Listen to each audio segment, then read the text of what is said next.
pengembangan riset, pendidikan, kemudian fasilitasi kekayaan intelektual, memiliki potensi menciptakan lapangan kerja berkualitas yang berkelanjutan. Penyediaan infrastruktur, insentif, pendanaan, dan pembiayaan yang memadai bagi pelaku ekonomi kreatif dapat mendorong hilirisasi berbagai komoditas primer dan komersialisasi produk kreatif. Dalam konteks global, ekonomi kreatif merupakan instrumen penting dalam diplomasi internasional. Lanjut.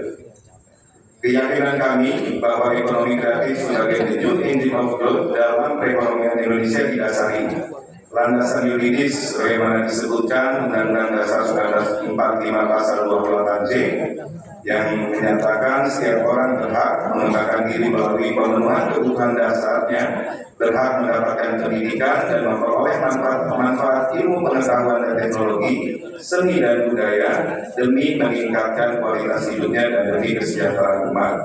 Kemudian juga sudah ada Undang-Undang Ekonomi Kreatif tahun 2019 nomor 24 dan juga sudah diatur dalam RPJMN 2025-2029 yang disusun oleh Bappenas. Sementara landasan politis di mana ekonomi kreatif menjadi salah satu prioritas dalam Astagita Prabowo Gibran, nanti kami akan jelaskan.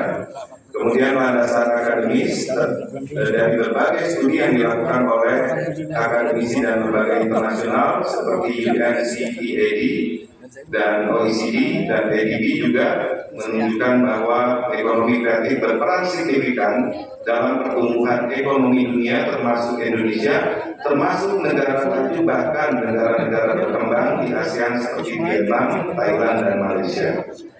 Sementara landasan empiris berdasarkan perjalanan ekonomi kreatif di Indonesia dalam 10 tahun terakhir menunjukkan bahwa serapan tenaga kerja, kontribusi PDB, pertumbuhan ekspor, dan pengalaman negara lain menunjukkan bahwa ekraf dapat menjadi mesin penggerak baru ekonomi sebuah bangsa.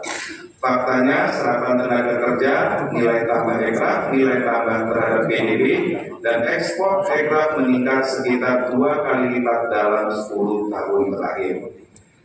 Lanjut.